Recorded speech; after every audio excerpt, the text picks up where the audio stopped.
Բարև ձեզ հարգելի դիտողներ, YouTube-յանի Մալիքի եթերում զրուցելու եմ Տեր Արմեն Քահանա Մելքոնյանի հետ, ցանկության դեպքում կարող եք բաժանորդագրվել YouTube-յանի Մալիքին։ Բարև ձեզ Տեր Արմեն։ Ողջույն Նարեկյան, ողջունեմ ձեզ եւ ձեր բոլոր ունկնդիրները։ Ես կուզեի անդրադառնանք Նիկոլ Փաշինյանի մի հայտարարության, որտեղ նա ասում է, որ մեջ բերեմ հստակ ասում եմ, որ Կտրիչ Ներսիսյանը հստակ ստանձնել է պատերազմի կուսակցության առաջնորդությունը։ Դուք սա ինչպես կմեկնաբանեք, որ մի եկեղեցական առաջնորդը քրիստոնեական արժեքներ քարոզողը պատերազմ կուզի, որ Նիկոլ Փաշինյանը կաթողիկոսին նման բան է վերագրում, այն էլ աշխարհի կանոնը տալով։ Այսինքն նայեցեք, հիմա եթե մենք ասենք պատերազմական կուսակցություն, ես ուղղակի մտքով կգնամ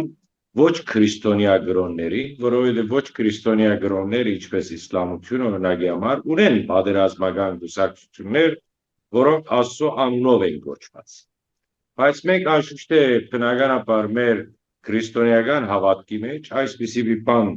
գոյություն չի ունեցել եւ չի ունենալու, որովհետև մեր եկեղեցին կոչված է միայն քարոզելու խաղաղություն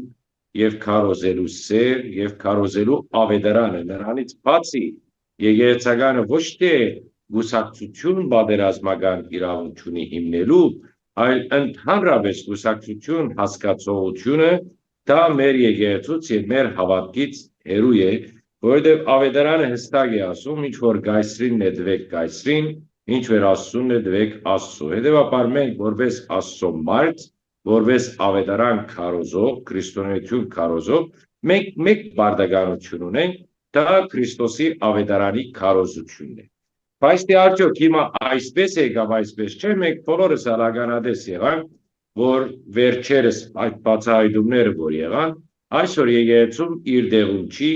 եկեղեցում դեղափոխվել է քաղաքական դաշտ, իսկ քաղաքական դաշտը դեղափոխվել է եկեղեցի։ Այսինքն կաթողիկոսը, որ պիտի քարոզեր խաղաղություն եւ սեր, քարոզում է պատերազմ, թշնամություն եւ ադելություն, իսկ վարչապետը, որ պիտի քարոզե կուսակցական հաշիվներ եւ գաղափարներ, այսօր քարոզում է քրիստոնեություն ոչ թե միայն Հայաստանի մեջ, ոչ թե միայն հայ հանրությանը, այլ նաեւ համաշխարհային հանրության եվրոպական խորհրդի մեջ ինքը քարոզում է Դեր եւ Փրկիչ Հիսուս Քրիստոս։ Այսինքն չափանիշները այսօր աշխարհին դեղափոխվել են, պատասխանեմ ձեր հարցին, Նարեկ ջան, դե ասում եք, որ Նիկոլ Փաշինյանը ասում է, որ Կտրիչ Ներսիսյանը ինչ որ պատերազմական գուսակցություն է հիմնել, դա քաղաքիչի ես զարմանում եմ, ինչի եք դուք զարմանում։ Այսին օրինակի համար Պակրատ Քարստանյանը, եւ որ սկսեց իր շարժումը, այդ պատերազմական շարժում չէր, եւ որ ինքը սկսեց բայկար հանուն Դավուշի մարդկանց խապելով, որ Դավուշը դալու են ադերիներին, թուրքերին, այդ ինչ էր պատերազմական գործ չէր, այդ ժողովուրդը հրահրել չէր, որովհետեւ հելնի ուրեմն ղեկավարության եւ կառավարության թեմ։ Միթե երբ որ Պակրատ Քարստանյանը իր գուսակցական ընկերներով հայտնեցին այդ ցայնակություններից իրենց ծրագիրը, որ այս ավտոբուսը պիտի բայտեցնեն, այս մարդը պիտի սպանեն, չգիտեմ, նյութական ինչ ֆինանսավորումներ պիտի տան ընտանիքին եւ այլն, նռնակներ եւ այլն, միթե նա գուսակցական կամ պատերազմական գուսակցություն չէր։ Հիմա կարող է մեկը ասել, որ այո, պարտա իր անձնական շարժումներ եւ կաթողիկոսը կամ Կտրիչը այս բարակային ինչ գործ ունի ասել, սրա պատասխանել մենք բազմիցս տվեցինք, որովհետեւ Պակրատ Քարստանյանը բազմիցս ասեց, որ ես առանց իմ հորը, առանց վերապար հայրապետին ոչ մեկ քայլի չեմ դիմելու։ Այնպես որ ինչ է նշանակում պատերազմական գուսակցություն, պատերազմական գուսակցությունը այն գուսակցությունն է, որ հելնում է երկրի ղեկավարության դեմ եւ որ պահանջում է պահանջներ, որոնք չեն համընկնում երկրի քաղաքականության եւ երկրի հաշիվների դեմ, եւ այս բոլորը մեզ գտանի դեպի իսկական պատերազմ, եւ դա անշուշտ է մեզ որևէ մեկի ցանկությունը չէ։ Դրամեցեք Նարեկ ջան։ Բայց տեսեք, երբ կաթողիկոսը տալիս է Արցախ անունը, Արցախի հետ կապված խնդիրներ է բարձրաձայնում, ձեր եկեղեցիներն են, հա, որտեղ դուք հոգևոր ծառայություն եք իրականացնում, ընդհանրական եմ ասում, հոգևորականները, որտեղ հոգևոր ծառայություն են իրականացնում, այդ կառույցները ադրբեջանցիները քանդում են, վանդալիզմի են ենթարկում։ Կաթողիկոսը դրա մասին երբ որ խոսում է, դա նշանակում է, որ նա պատերազմ է հրահրում։ Այսինքն ես չգիտեմ նախ հիմա ես մտքովս հարցում անցավ, ես ուզում եմ այդ հարցը քեզ դամ եւ անցնենք, եւ որ թիմում եք Գդրիչ Ներսիսյանին, ասում եք Կաթողիկոսը, իսկ երբ որ թիմում եք երկրի վարչապետին, ասում եք Նիկոլ Փաշինյան։ Համենայնտեղս այդ չէ հիմա դերած։ Հիմա Արցախի պահանջ ինչ կնշանակի։ Դու ումից ես պահանջում Արցախը եւ ինչի համար ես պահանջում Արցախ։ Հիմա մենք բոլորս ցավում ենք, որ այսօր մենք գործրել ենք մեր Արցախը եւ այսօր ցավում ենք, որ Արցախի մեջ հայ չի ապրում։ Հիմա ես հարց եմ ուղղում նրանց. Արցախը եղած ժամանակ դուք ինչ արեցիք։ Ձեր այնտեղ նշանակած առաջնորդները ինչ արեցին, բացի տալանեցին ասկը եւ տալանեցին ժողովուրդը։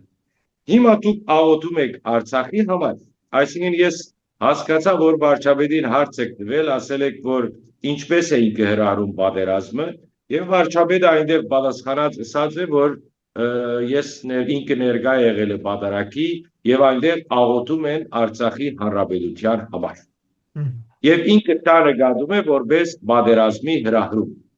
Հիմա ես թույլ տվեք նաեւ վարչապետին ասեմ, որ սիրելի վարչապետ, դա անպայմանորեն հրահրում չէ պատերազմի, օրինակի համար մենք կարող ենք հասկանալ դա որպես աղոթք Արցախի համար։ Որովհետև Ավետարանը ասում է աղոթեցեք, խնդրեցեք, ձեզ համար պիտի դրվի։ Հիմա կարող է այս մարդիկ աղոթում են, որ Աստված փափկացնի ազերիների սիրտը եւ մի օր ազերիները Արցախը մեզ վերադարձնեն։ Ես ուզում եմ հասկանալ ուղղակի այս աղոթքի իմաստը ինչ է։ Մի կողմից ասում ես աղոթում ենք աշխարհի խաղաղության համար, վասն խաղաղության ամենայն աշխարհի, իսկ մյուս կողմից աղոթում ես, որ Արցախը վերադառնա։ Բայց մենք ի վերջո պիտի նկատի ունենանք, որ մենք ապրում ենք մի երկրի մեջ, որտեղ օրենք է գործում, մենք անապատի մեջ չենք ապրում։ Եթե այսօր երկրի քաղաքականությունը, եթե կառավարությունը որոշել է, որ այլևս Արցախը Հայաստանի գազմի մեջ չէ, դու իրավունք ունես որպես անձ ասես, ես սիրում եմ Արցախը, երանի թե մենք մի օր Արցախին վերադառնանք, վայ երանի թե մի օր Արցախը մեզ ետ դրվի, դու կարող ես ասել, բայց այսօր դու որպես եկեղեցի եւ որ խոսում ես, դու ներկայացնում ես ինչ որ պաշտոնական դիրքորոշում։ Օրինակի համար մենք էլ մինչև Արցախի այդ հանձնումը կամ մինչև այն ժամանակ, որ Արցախը մերն էր, մենք էլ մեր պատարագներին աղոթում էինք մեր հանրապետության եւ նաեւ աղոթում էինք Արցախի համար։ Բայց այսօր, երբ որ Արցախը այլևս մերը չէ, ես ցավում եմ դրա համար։ Ես ցավում եմ մեր արցախցի եղբայրների եւ քույրերի համար, բայց դա իրականություն է։ Մենք ոնց որ գործրինք պատմական Հայաստանը եւ այդ ցավով ապրեցինք եւ այսօր այդ ցավը անցել է արդեն պատմության մեջ, այսօր միևնույն ցավով մենք ցավում ենք Արցախի համար։ Լավ, եթե դու այդքան հավատում ես, որ քո աղոթք անշուշտ իմ խոսքը այն հոգեվորականներին է եւ Գդրիչ Ներսիսյանին է, որ հրամայում է, որ աղոթեն Արցախի համար եւ մինչեւ այսօր մենք ունենք Արցախի առաջնորդ, իմ հարցը իրենց այն է, եթե այդքան ձեր աղոթքը հզոր է եւ հրաշքներ կարող եք գործել, բա ինչու համար Արցախը հանձնվեց։ Դուք չկարողացաք կամ միթե ճիշտ ձևով չաղոթեցիք, որ Արցախը ցեզանից խլվեց եւ դրվեց ազերիներին։ Այսին Նարեկ ջան, մենք պետք է անգերձ լինենք, ես միշտ օգտագործում եմ այս խոսքը, որ ձուր նստենք, շիդակ խոսենք։ Մինչև Արցախը ծեր դրամատրության դագներ, անշուշտ է խոսքս Գդրիչ Ներսիսյանին եւ նախնիներին, Արցախը ծեր դրամատրության դագներ, դուք Արցախին ոչ մի բան չարեցիք, իսկ այսօր Արցախի ժողովուրդը եւ որ եկած եւ հաստատված է Հայաստան, մինչեւ այսօր Մայրաթոր Սուրբ Էջմիածնի Կահագալի եւ իր բենդեն խապում են արցախցիներին, որ դուք վերադառնալու եք Արցախ։ Ինչի եք խապում։ Ինչով պիտի վերադառնաք Արցախին։ Արցախը ինչով պիտի վերադարձնեք, ձեր աղոթքներով, ես չեմ հավատում ձեր աղոթքներին, որովհետև եթե իրոք դուք աղոթող լինեիք, Արցախը մեզանից չէր խլվի։ Հիմա կաթողիկոսը, որ խոսում է Արցախում եկեղեցիների այդ դեմ իրականացվող մշակութային վանդալիզմի, հա, մասին, այսինքն նա իրավունք չունի այդ մասին խոսելու։ Լավ, Ինքը հասկացանք, իրավունք ներողություն, հասկացանք, հիմա հանգամանքների բերումով Արցախը Հայաստանի հայերի հայկական չէ, բայց դա չի նշանակում, չէ, որ այնտեղ երբ որ հայկական մշակույթ է ոչնչացվում, դրա մասին պետք է լռել։ Հիմա ինչու կաթողիկոսը չի ցավում ազանգում է, պատմական գրում է, Հայաստանի, ինչու չի ցավում պատմական Հայաստանի բանկերի համար, ինչու Ղարաբաղ են տարել, ախոր են տարել, քարուքանտեր եւ ինքը գդրիչը խոստովանել է, որ այդ հին վանկերը ինչ չեն հետաքրքրում, այսինքն երբ վանից այդ վանկերը քո համար տարել են սրբություն։ Հիմա ասում եք, որ եթե ինքը մտահոգ է Արցախով, եթե մտահոգ է Արցախով ինքը եւ նախկին առաջնորդը սկսած Բարքև Սրբազանից, որ այսօր Ամերիկայում վայելում է ինչ որ առողջության, չգիտեմ ինչի բادرվագով, այդ մարդը ասում էր, որ մինչև որ մի բադ գա Արցախում, ես Արցախից չեմ հեռանա, եւ առաջին հեռացողը ինքը եղավ։ Մույս առաջնորդը եւ հոգեվորականները չէին ուզում հեռանալ Արցախից։ Գդրիչը նրանց բարդատրեց, որ Արցախից դուրս պիտի գան եւ պիտի վերադառնան Հայաստան։ Այսինքն այդքան սիրում եք Արցախի վանքերը, ինչու լքեցիք։ Մենք այսօր պատմական Հայաստանի մեջ, որտեղ Թուրքիո իշխանության դակ է, մենք ունենք վանքեր, որոնցից մեկը Դիկրանագերդի վանքն է։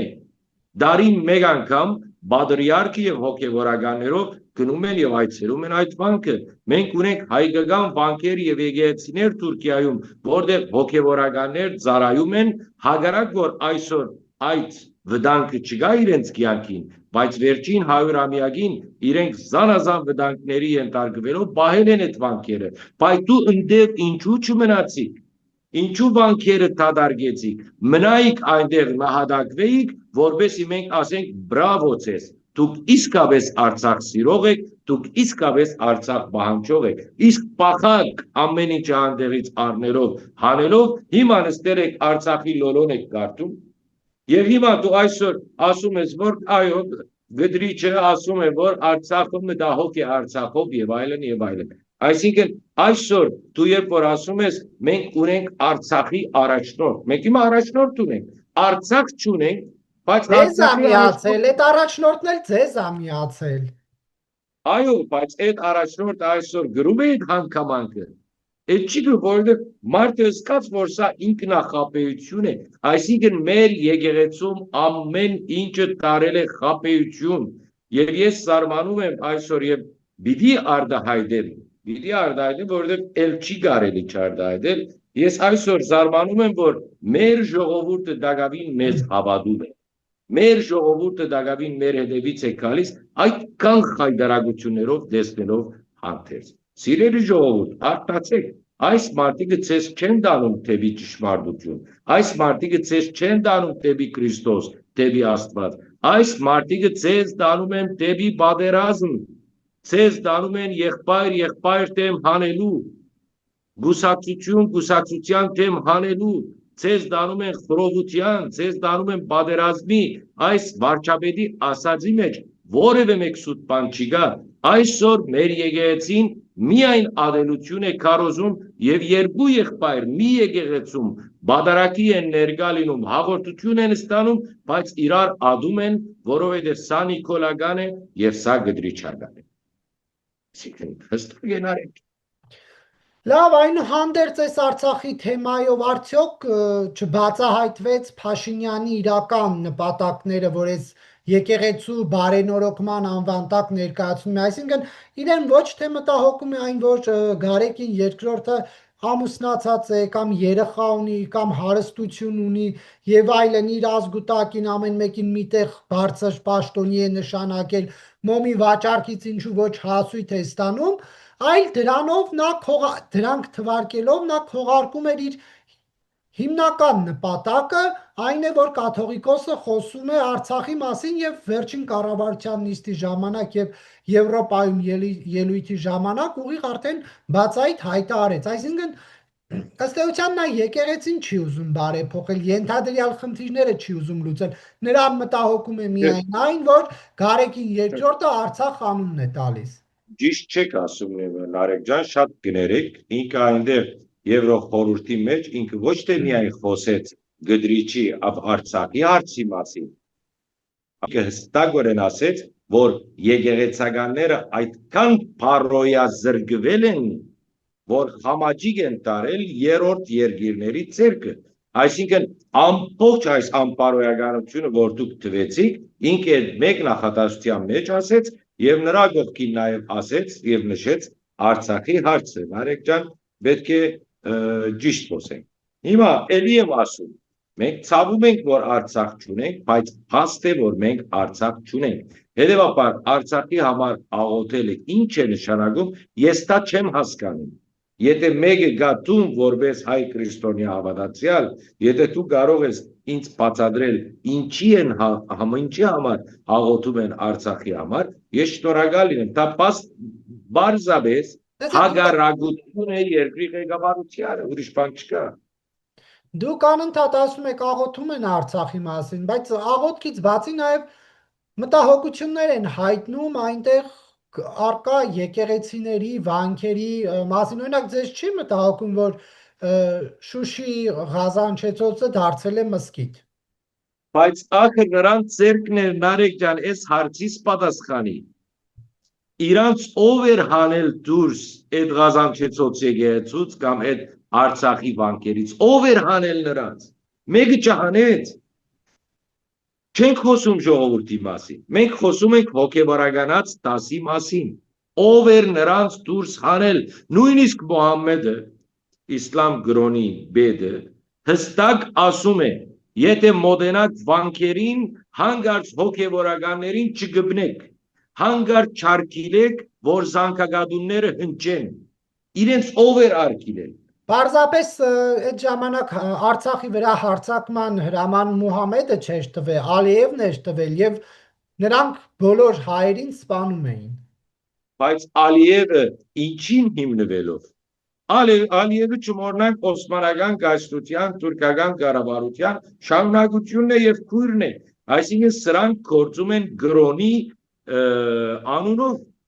ոչ թե միայն ասկության անունով։ Ինչու ժամանակին, երբ որ մեզ պատմական Հայաստանից դուրս դրեցին, ինչի համար դրեցին։ Բարձրապես, որովհետև մեզ գոչում էին գաուր,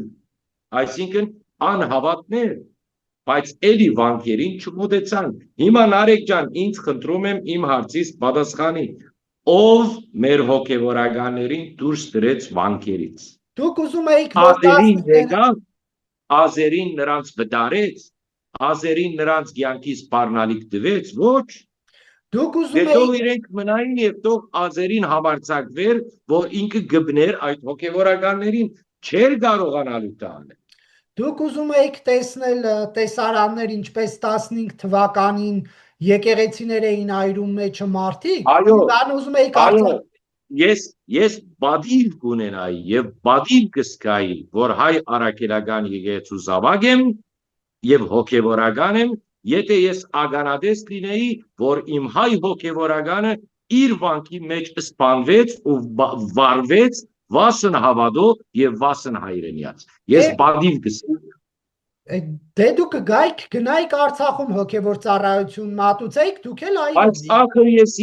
ես չեմ լացողը աղոթողը Արցախի, դու ինձ ես հարց տալիս։ Հարց դուր այդ հիմարներին, որ նստել են Մայրաթորում Գդրիչի գլխավորությամբ, ասա այ Գդրիչ, այդքան սիրում աղոթում ես, ինչի լքեցիր Արցախը, ինչի լքեցիք վանքերը, գնա իրենց հարց դուր։ Նարեկ ջան, ինձ ես ասում, որ ես Արցախ գնամ։ Ինձ ես ասում, իրենց ասեք էլի, համարձակություն ունեք իրենց էլ ասեք էլի։ Եթե տեսնեք նրանց, եթե բարեհաճեն ձեզ հետ հարցազրույց անեն։ Եվ ըստ էության, եթե այս թեմայով այլ բան չունեք ասելու, անդրադառնանք այլ թեմաների։ Խնդրեմ։ Այս բարեն օրոքումը հիմա ինչ փուլում է։ Նիկոլ Փաշինյանն էլ ձայն չի հանում, պարբերաբար ինչ որ հայտարարություններ է անում, բայց այն ինտենսիվությունը չկա։ Այսինքն ես էլ տեսնում եմ այդ ինտենսիվությունը չկա, ես էլ տեսնում եմ որ մի ցևով թե հարցազրույցներ չկան, թե խոսողներ չկան եւ այլն, բայց ես կարծում եմ դա պայմանավորված է որոշ հանգամանքներով։ Այսինքն տեսեք, երկար ժամանակ է որ այդ սառնություն կա եւ սակայն սառնությունը մի հատ մեծ ատոմային ռումբով դրակեց եվրոպական խորհրդի ուրեմն խորհրդարանի մեջ։ Այնպես որ այսպես չէ որ այս հարցը հանգած է, այնպես չէ որ այս հարցը մոռացության է դրված, ոչ։ Եվ ես անգամ եւս ասեմ, եթե Նիկոլ Փաշինյանը մեր վարչապետը մինչև այսօր պատասխանատվություն էր գրում հայ ժողովրդի առջև իր խոստումը կատարելու, Սուրբ Էջմիածինը մաքրելու այս պատերազմական կուսակցությունից, այսօր ինքը պատասխանատվություն է գրում ամբողջ աշխարհի եւ եվրոպական խորհրդի առջև իր այդ խոստումը կատարել։ Այնպես որ ինչ որ վերաբերվում է բարեկարգման խորհրդին, այսինքն նարեկտոն բարեկարգման խորհուրդը ինչ պիտի խոսի, էլ ինչ կա խոսելու, որ չխոսեցին այս մարդիկ, ինչ կա, չկա, այսինքն ինչ պիտի ասել, այս մարդը ոչ մարդկանցից է հավոչում, ոչ էլ Աստծուց է վախենում, եւ ոչ էլ երկրի ղեկավարության հարկում է կամ նրանցից վախենում։ Ըստ երևույթին սրա մեջքին մարդիկ կան, որոնք ավելի հզոր են, քան մեր պետությունը, կամ ավելի, ինչպես ասեմ, ուժ ունեն, քան մեր ներկա իշխանությունը եւ նրա համար մինչեւ այսօր այս մարդը այս աթորին նստած է, բայց երկար չի տևելու եւ կարծում եմ, որ վարչապետ Նիկոլ Փաշինյանի վերջին խոսքն էր Եվրոխորհրդի մեջ, դա վերջին աստանշան է, որովհետեւ աբակային որևէ մեկը աշխարհի ղեկավարների չասի, բա դու այս եկեղեցուն հետ ինչի այսպես վերաբերեցի։ Ես իմ կարճ խելքով կարծում եմ, որ իր հայտարարության նպատակը այն էր, որպես պատրաստություն հարաճիգա քայլերի։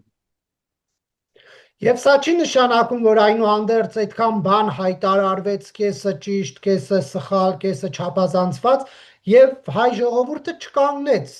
եկեղեցում իշխանափոխություն անելու գաղափարի կողքին։ Չկանգնեց եկեղեցու կողքին իշխանափոխություն անելու, որովհետև ժողովուրդը չի հավատում այսօրվա հոգևորականությանը։ Չէ, ես նկատի ունեմ չկանգնեց Նիկոլ Փաշինյանի կողքին եկեղեցում իշխանափոխություն անելու։ Հա, եկեղեցում նա իշխանափոխություն բառը գործածելը մի քիչ դեղին չէ, նրա համար ես հարցը դարբեր ձևով հասկացա։ Այսինքն, եւ որ Նիկոլ Փաշինյանը գնացին դեպի հրաբարակ Գրիգոր Լուսավորչից, մենք տեսանք, թե ինչքան ժողովուրդ կանգնած էր նրա կողքին։ Իսկ եւ որ Գդրիչ Ներսիսյանը պաշտոնապես հրավիրում է մարդկանց, որբեսի կան եւ մայրաթորը պաշտպանեն, այնտեղ տեսնում ենք մինչեւ այսօր բادرակներին 10-15 հոգի չկա։ Էս է արդեն մայրաթորը լեփլեցուն ա լինում անցնում։ Որտեղ է տեսել լեփլեցուն։ Ես օրինակ երբ որ հարցրել եմ այնտեղ 10-15-ի 20 50 100 հոգի թողնի։ Այդ չի նշանակում լեցուն է։ Մայր աթոր Սուրբ Էջմիածինը պետք է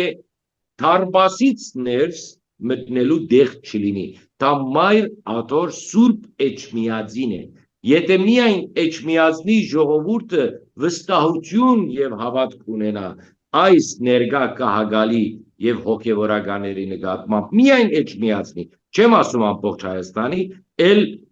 մայրաթոր Սուրբ Էջմիածնում դեղ ու տատար պիտի չլիներ եւ եթե հող ցանեիր գետին պիտի չընկներ։ Նարեկ ջան, այդ 10, 20, 100, 200 հոգին դա ոչ մի նշանակություն է եւ դա չի նշանակում, որ իրենք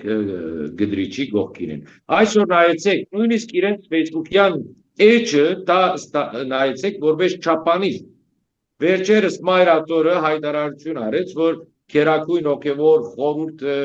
ժողովվել է, չգիտեմ, ինչ ուզում եմ այդ մասին էլ անդրադառնամ իմիջի այլոց, եւ այնտեղ նայեցեք քանի հոգի լայքեցին, քանի հոգի գիսեցին, քանի հոգի կոմենտ դրին։ Չկա ոչնչություն ա եղել Մայրաթոր Սուրբ Էջմիածինը հայ ժողովրդի համար անհետաքրքիր բան է։ Նույնիսկ չեն հետևում, որպեսզի գարտան ինչ ա եղել։ Իսկ անդրադառնալով Գերագույն հոգևոր Չագերդիալ խորհրդին, որը գումարվեցավ ամսի 10-ից 13-ը, ես ընդեղ էլ ուզում եմ զարմանք հայտնեմ, նախ կարիք չկա մենք վերահիշեցնենք մեր ունգընտիրներին, մեր հետևորդներին, որ ուրեմն այս Գերագույն հոգևոր խորհուրդը աբորինի է, որովհետև դա նշանակովի է եւ առանց ազգային եկեղեցական ժողովի կողմից նշանակված լինելուն ինքնագամ ուրեմն Գդրիչ Ներսիսյանը նշանակել է այդ մարմինը։ Հիմա գիտեք ինչն է ինձ զարմանալին, անցյալը պատահմամբ եւ որ սկսեց ժողովը, ես հայտարարությունը աչքովս ընկավ եւ ասում եմ, որ սկսեց նիստը դերունական աղոթքով հայր մերով։ Ես այդ պահին մի բան ասեցի, գիտեք, իմ մտքիս մեջ ասեցի ախր ամեն ինչ չի կարելի ասել Նարեկ ջան։ Դուք հայրմեր եք աղոթում եւ հայրմերի եթե մի բարի դուք իմաստը ունենաք, այսօր մեր ազգը, մեր ժողովուրդը այստեղ չեր հասնի։ Ինչպես կարող ես դու ասել եւ թող մեզ զբարդիս մեր որպես եւ մեկ թողունք մերոց բարտաբանած, այսինքն ներիր մեր մեղքերը, ինչպես որ մենք ենք ներում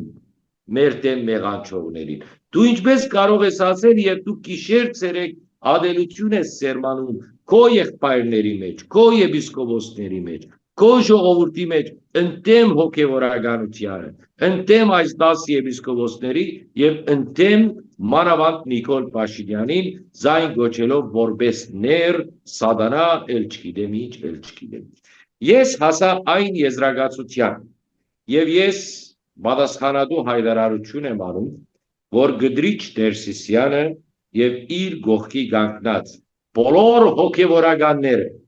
սկսած բարձրակույնից մինչև ամենափոքր քահանա Սարգսակը, այն մարդիկը, որոնք այսօր սխմած են Գդրիչ Ներսիսյանի ցերկը եւ քայլում են նրա արջևից ու հետևից, նրանք բոլորը իրեն նման ամբիդաններ են եւ ոչ պեկգավ ունեն ոչ Քրիստոսի հետ, ոչ եկեղեցու հետ, ոչ Աստծո հետ եւ ոչ հավատքի։ Եվ Պոլսո հայոց պատրիարքի առաջարկը, որ կաթողիկոսինքից սինոդ ստեղծվի, ճիշտ եմ ասում, դա ինչ էր փոխելու եկեղեցու կառավարման գործընթացներում։ Ամբողջական հարգանք ունենալով Պոլսո պատրիարքի նկատմամբ, որովհետև մեր պատրիարքը իսկապես այն հոգևոր մարդկանցից է, որը միակ եպիսկոպոսներից է, ասեմ, որը կոնե Սուրբ Գիրք է կարոզում եւ լավատեղյակ է Սուրբ Գրքից, եւ ես քանիցս քննադատեցի նաեւ ծեր ալիքով Նարեկ ջան, որ ինքը ցեն չեր հանում եւ միջամուխ չէր լինում այս հարցին,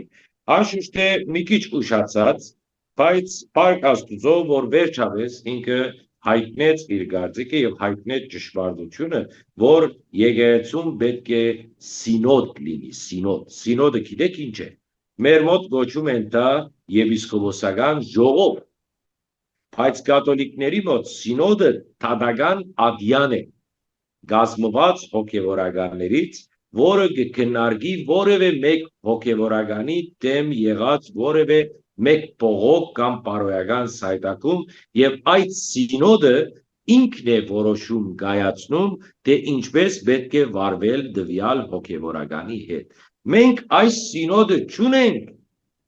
մենք ունենք մի մարմին, որ գոչվում է Կարգապահական խորհուրդ, արի եւ դες այդ Կարգապահական խորհրդի անդամները իրենք պետք է կարգի հրավիրվեն, որովհետեւ բոլորը իհարկանս չգիտեմ, եթե մեկ հոգի կա կամ չկա, ես չգիտեմ, բոլորն ալ սայտակած են բարոյաբես եւ բոլորը այնտեղ լինելու իրավունքը չունեն։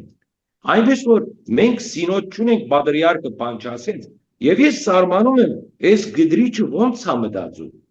Այմար պատրիարքի առաջարկը կոնե հաշվի առ եւ ասա որ լավ սիրելի պատրիարք, արի քեզ են հրավիրում, այդ սինոդը դու գազմի եւ այդ սինոդը ինչ որ որոշի, մենք պատրաստ ենք ենթարկվելու։ Ար մի բան արա, մի հատ պոզիտիվ բան արա, որովհետեւ մարդիկ տեսնեն ասեն, տեսեք, հաշվի է առնում, բայց այս մարդը ոչ մեկի հաշվի չի առնում, նույնիսկ պատրիարքին հաշվի չի առնում, էլ ուր մնաց բարձ հավատացյալը կամ բարձ հոգևորականը, որ ասելու բան պիտի ունենա եւ ինքը հաշվի պետք է առնի։